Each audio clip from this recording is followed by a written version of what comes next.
Doña Virginia, uno la escucha a usted y uno siente que usted tiene mucho resentimiento interior.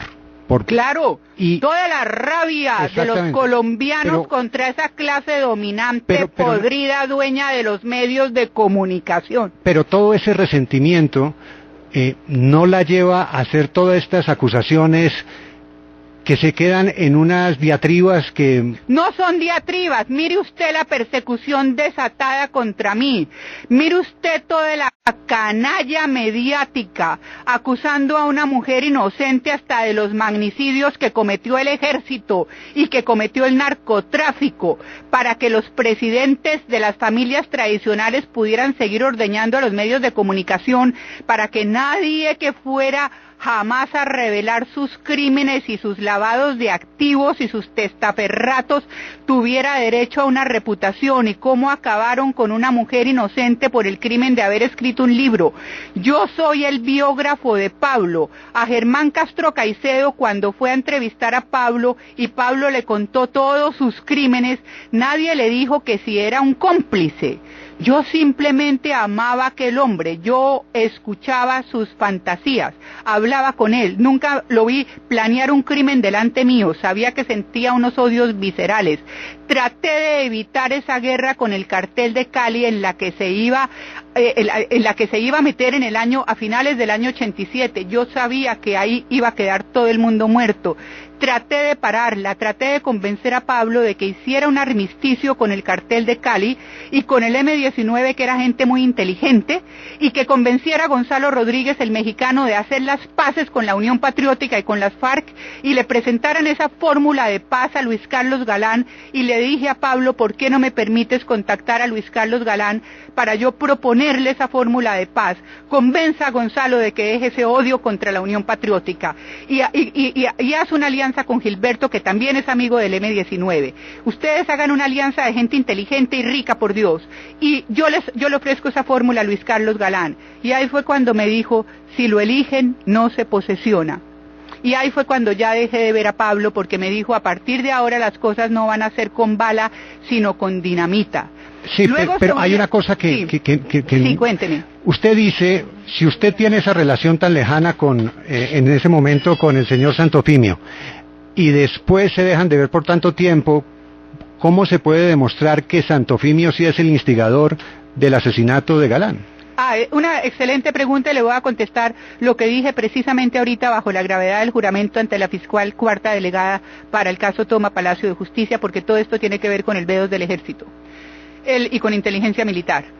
Y claro que hablo con ira. ¿Cómo no voy a hablar con ira, señor? Vea usted lo que han hecho conmigo. Usted me dice que por qué callé durante 20 años. Abra internet y vea todas las violaciones a las que me somete esa clase política podrida de Colombia, para que usted vea cómo violar a una mujer todos los días de 1000 maneras. Eso es lo que me hubieran hecho si hubiera abierto la boca cuando estaba en Colombia. Ahora me lo hacen por internet. Y le voy a decir lo que le dije a la fiscal.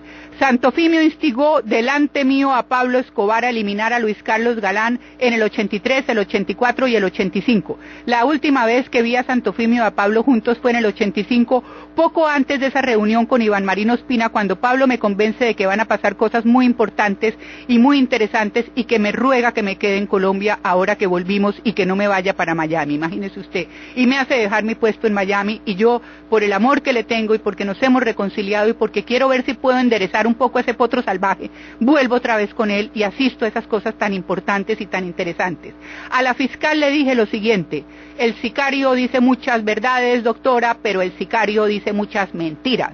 Así como dijo que Pablo le había dado 7 millones al M-19, a Iván Marino Ospina, un mes antes de la toma del Palacio de Justicia, cuando ya Iván Marino llevaba 3 meses bajo tierra. También dijo 3 enormes mentiras en el juicio contra Santofimio. Y aunque delante mío Santofimio instigó a Pablo Escobar a eliminar a Luis Carlos Galán, y yo dije que ese hombre lo único que no hizo fue apretar el gatillo, también en honor de la verdad tengo que decir que el sicario miente. Todo el libro del sicario está lleno de mentiras contra las mujeres de Pablo, de mentiras contra mí y de mentiras incluso en el caso del asesinato de Luis Carlos Galán. Pablo jamás le dijo a Santofimio Alberto, jamás. Pablo toda la vida le dijo: doctor, doctor, Santofimio lo manejaba con el dedo chiquito. Si el sicario dice que Pablo le decía Alberto, el sicario está mintiendo. También le dije cuáles eran las otras 2 mentiras que había dicho el sicario en el caso contra Santofimio, y le dije, yo no puedo faltar a la verdad, doctora, por mucho desprecio que me inspire el ex senador Santofimio, también tengo que decir la verdad, y es que el sicario mintió en lo del Palacio de Justicia y dijo que yo sepa 3 mentiras en el caso contra Santofimio, aunque todo el resto sea cierto. Esas mentiras son las de Popeye. Sí. Ahora los medios, El Espectador y los medios de los López y los Santos me comparan a mí con un sicario que ha matado a 500 personas por el crimen de haber amado a Pablo Escobar y por el crimen de ser su biógrafo y por el crimen de cortar la otra cara de la historia de Colombia. Me comparan a mí con un sicario que ha asesinado a 500 personas. Imagínese usted, dice que los conversos. Yo no soy ninguna conversa, yo soy una mujer obligada a guardar silencio. Las amenazas eran que me iban a desfigurar, que me iban a cortar, que me iban a inyectar con sida, que me iban a violar, que me iban a despellejar, que me iban a hacer todo lo que le habían hecho esas pobres personas que sacaron a rastras del Palacio de Justicia y cuyas fotos me mandaron a mí. Me dijeron, esto es lo que le vamos a hacer a usted. Si usted hubiera visto las fotos de esas personas, entendería por qué me vio obligada a callar durante 20 años. Toda esta historia de vergüenza, de dolor, de sufrimiento, de humillación en boca de esas élites del bajo mundo que ya no sé si son los carteles de la droga o las bandas presidenciales de las que yo hablo en la última página de mi libro. Hoy, ¿cuál es su situación? Hoy usted vive en Miami. ¿Qué ha pasado con el libro? ¿En qué está su vida? El abogado de Santofimio dice que yo entré a este país, dice que yo acusé a un candidato presidencial de instigar el asesinato de otro candidato presidencial a cambio de una visa. A ese grado de chifladura y de maldad ha llegado el abogado Arenas. Aquí tengo delante de ustedes mi visa americana que tengo desde el año de 1969. Cuando yo entré a este país traía mi visa vigente, luego pedí asilo político. Yo no vine aquí a mentir ni contra los Rodríguez Orejuela, que eran mis enemigos, ni vine por algo que ustedes pueden leer en mi libro, lo que esa gente me mandó a hacer y de lo que me salvé, a Dios gracias, porque Dios y la Virgen me han protegido todos estos años de toda la maldad de esa gente. Yo vine a declarar contra esos miserables.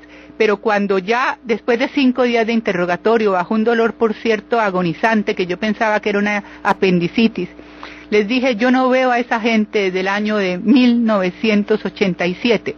Entonces no nos sirve como testigo, porque nosotros necesitamos un testigo de los crímenes de los Rodríguez Orejuela en el año de 1997.